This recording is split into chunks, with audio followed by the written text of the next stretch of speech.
video on oxidation and reduction. My name is Mark Cernkovich of Markovich Glass, and here you go. Heat being applied to a propane molecule without oxygen present, it cannot complete combustion. With oxygen molecule present, heat breaks the oxygen molecule and the hydrogen and creates a hydroxide, and the process goes on to creating another hydroxide. And here you have two hydroxides and a propane molecule being broken down by heat. And now you have two water molecules and the hydrogens being removed from the propane molecule.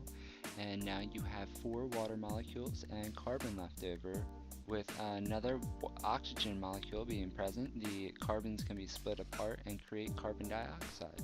And if you have another oxygen present, you can have full complete combustion with 3 carbon dioxides and 4 waters. Now if there's not enough oxygen present in this burn, you will have incomplete combustion. I'll show you here on the torch. I want to talk to you quick about oxidation and reduction. So what we have here in front of me, this right here, is a glass blowing, lamp working bench burner. It runs propane and oxygen, runs it through the torch body, and then we light it, it adds heat, and it allows the fuel to burn. So what I'm going to show you is the 3 different flames that you can acquire with a torch like that. And it really helps you to understand what oxidation and reduction really is. So right here, this is just the flame, and it looks just like a regular candle.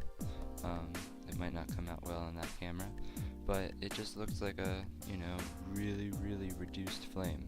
It does not have enough oxygen to fully complete its combustion.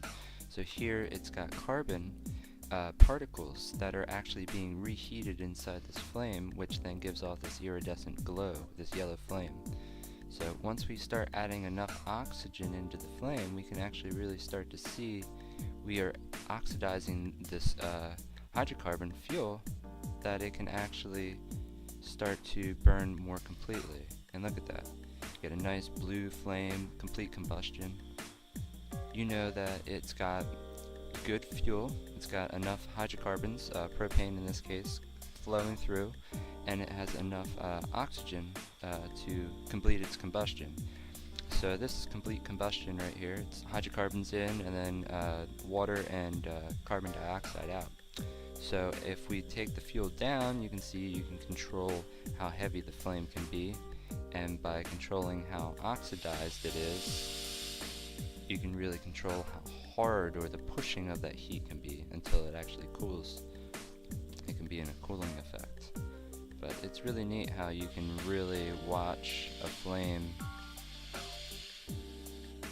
become nice. And then just remember, this right here is incomplete combustion. It's a hydrocarbon with not enough oxidation occurring. Now, this is why we need oxygen to breathe and everything else. This is complete combustion.